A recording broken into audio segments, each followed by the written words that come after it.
भारत, जय जगत। दोस्तों नमस्कार, मैन ऑफ टाइम चैनल में आपका स्वागत है। सामाजिक व्यवस्था, सांस्कृतिक व्यवस्था, शैक्षणिक व्यवस्था और पारिवारिक व्यवस्था को खत्म कर दो, वो देश अपने आप खत्म हो जाएगा। अब यही षड्यंत्र चल रहा है। कैसे चल रहा है? 3 स्टेज पे काम होता है।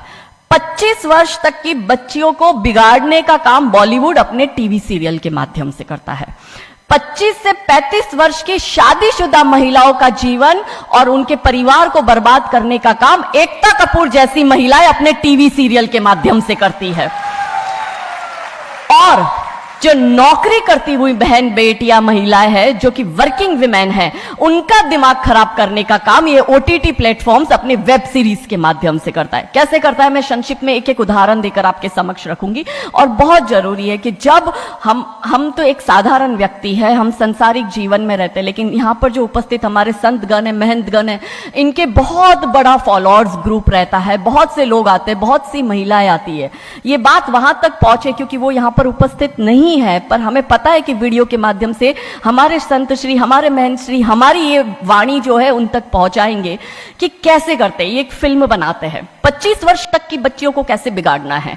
हिंदुओं के परिवारों को बिगाड़ने के, तोड़ने के षड्यंत्र चल रहा है। और सिर्फ एक हिंदू को नहीं खराब करना है, उसके पूरे के पूरे कुटुंब को बर्बाद कर देना है। तो एक भारत की महिला 2 परिवार को जोड़ती है, मायका पक्ष और ससुराल पक्ष। और हम कहते हैं कि भारत की परिवार व्यवस्था जो है वो मानवता की सबसे बड़ी देन है। तो इसी व्यवस्था को खत्म कर दो। कैसे कर दो? तो ये एक फिल्म बनाते हैं अतरंगी रे। हमारी क्योंकि दीदी भी यहाँ उपस्थित है जो कि सेंसर बोर्ड में सदस्य है, तो हम इतना उनसे विनती करेंगे कि हमारी ये बात भी उन तक पहुंचाए। सिस्टमैटिकली ये फिल्मों में लड़की दिखाएंगे हिंदू की, लड़का दिखाएंगे मियाँ भाई का, और उसमें भी दिखाएंगे कि वो लड़का चाहे अनपढ़ हो, चाहे गवार हो, चाहे आतंकवादी हो, चाहे पंचर छाप हो, और वो हिंदू की लड़की चाहे कितनी पढ़ी लिखी हो, लेकिन उसका परिवार जो है वो रूढ़िवादी है, वो रिग्रेसिव है, और उसके सामने यदि वो घोड़ा भी चला रहा है, खच्चर टट्टू भी चला रहा है, तो वो बड़ा प्रोग्रेसिव है, वो बड़ा संस्कारी है। कैसे करते हैं? ये एक फिल्म बनाते हैं अतरंगी रे। अतरंगी रे फिल्म में जो कि आज की युवा बच्चियों का लेटेस्ट क्रश है, सारा अली खान हीरोइन लेते हैं। हमारी युवा बच्ची इसको फॉलो करती है।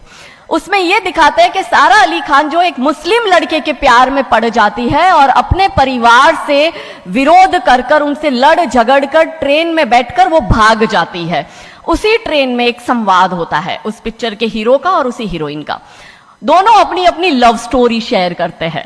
तो हीरोइन पूछती है हीरो को कि तुम्हारी लव स्टोरी बताओ, तो वो कहता है कि कल मेरी शादी होने वाली है और लव स्टोरी तो मेरी लव स्टोरी है कि मैंने बचपन से जिस लड़की से प्यार किया, जिसके साथ पढ़ाई की, जिसके साथ मैं बढ़ा हुआ, उसी लड़की से मेरी बचपन की मित्र जो मेरे समाज की है, जो मेरे गांव की है, उसके साथ ही मेरी शादी होने वाली है। तो वो हीरोइन कहती है अरे ये और कोई लव स्टोरी है, ये लव स्टोरी नहीं हो सकती।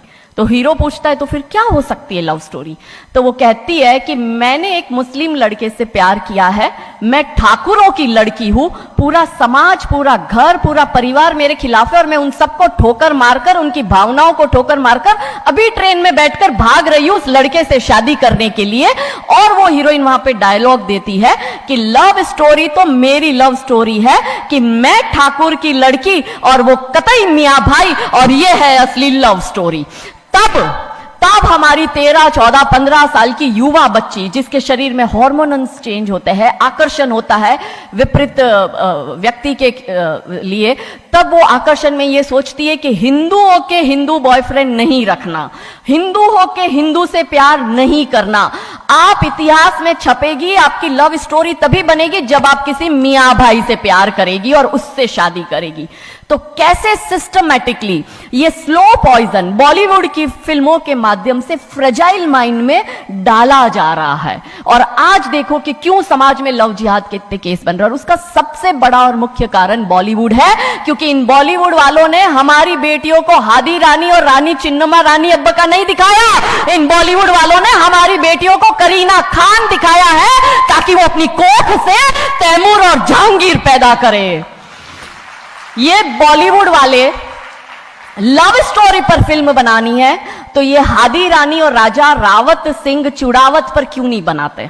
मैं आपको उनकी कथा शॉर्ट में करती हूं कि राजा रावत का शादी जो होता है वो हदी रानी से होता है, मेवाड़ के राजा है, और औरंगजेब की सेना आक्रमण करने आती है तो राजा जी की इच्छा नहीं होती कि मैं युद्ध लड़ने जाऊं, तो हादी रानी बड़े क्रोधित होते हैं। वो कहते तुम मेरी चिंता छोड़ो, तुम अभी इस मातृभूमि की रक्षा के लिए, इस धर्म की रक्षा के लिए आप युद्ध भूमि में जाओ और आप मेरी चिंता मत करना। यदि आप बलिदान भी हो जाओगे तो मैं प्राउडली अपने आप को आपकी विधवा कहूंगी। तब राजा रावत युद्ध लड़ने जाते हैं। युद्ध भूमि में राजा रावत जी को हादी रानी की बहुत याद आती है, क्योंकि नई नई शादी हुई होती है, अभी सेना आने में समय होता है और युद्ध में भी समय होता है। तो वो कहते हैं अपने दूत को कि जा तू रानी सा के पास जा महल में और उनसे कहे कि राजा जी को आपकी बहुत याद आ रही है, आप अपनी कोई एक निशानी उनके लिए भेजो। दूत भी बड़ा टेंशन में आ गया कि ये युद्ध भूमि में बैठे और इनको हादी रानी की याद आ रही है, ये युद्ध लड़ेंगे कैसे और जीतेंगे कैसे। पर वो दूत डरते डरते पहुंचा रानी सा के पास और रानी सा को कहता है कि राजा रावत जी ने आपकी एक निशानी मंगाई है, उनको आपकी बहुत याद आ रही है। तो रानी सा बहुत क्रोधित हो जाते हैं कि ये मेरा पति कैसा, ये युद्ध लड़ेगा कैसे, औरंगजेब की इतनी बड़ी विशाल सेना है, जहां युद्ध भूमि में बैठकर उसको रणनीति बनानी है वहां वो मेरी निशानी मंगवा रहा है। तब हमारी हादी रानी क्रोधित होती है, हाथ में तलवार लेती है, अपनी गर्दन काटती है, थाल में सजा के दूत को देती है और कहती है जा तेरे राजा को जाके दे देना मेरी निशानी। तब वो दूत युद्ध भूमि में जाता है, राजा जी को हादी रानी की निशानी यानी कि उनका कटा हुआ मुख देता है। राजा जी बड़े दुखी हो जाते हैं, उनको लगता है उनसे बहुत बड़ी गलती हो गई।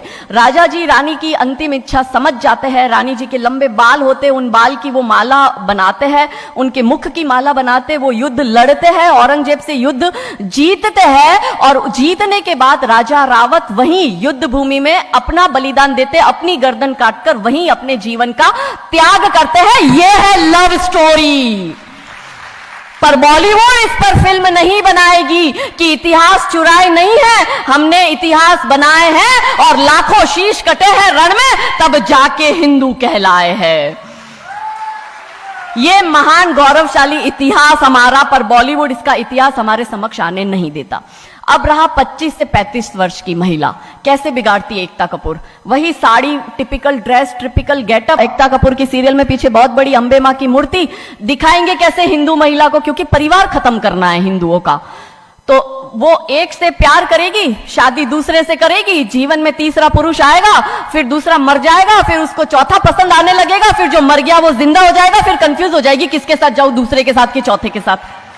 क्या हमारी भारतीय महिलाएं, क्या हमारी हिंदू महिलाएं, सबसे बड़ा प्रश्न यह है कि क्या हम 4-4 पुरुषों के साथ अफेयर करते हैं? क्या ये हमारा सम्मान है? और अगर यदि हम सब एक होकर इसके लिए नहीं बोलेंगे तो ये आवाज नहीं उठेगी। और दुख की बात यह है कि ऐसी एकता कपूर जैसी महिलाएं जो घर तोड़ने का काम कर रही है, इनको पद्मश्री अवार्ड मिल जाता है। कैसे मिलता है?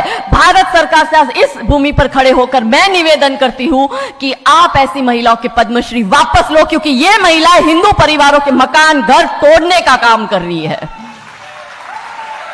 और तीसरा और अंतिम, नौकरी करने वाली बहनों का दिमाग कैसे खराब करना है। तो ओटीटी प्लेटफॉर्म के माध्यम से ये दिखाएंगे कि यदि आप नौकरी कर रही है तो आपके सास ससुर आपके पैर की जूती, आपका पति आपके पैर की जूती। बच्चा पैदा करने के लिए आपको किसी से शादी करने की जरूरत नहीं है, आपको ससुराल व्यवस्था में रहने की जरूरत नहीं है, और आप है फेमिनिस्ट। और स्त्रीवाद का झंडा दिखाकर हमारी बहन बेटियों को एक हाथ में शराब का ग्लास, दूसरे हाथ से सिगरेट फूको, अंग्रेजी में गालियां बको और आप अपने आप को फेमिनिस्ट कहो। क्या यह फेमिनिज्म है भारत की धरती का?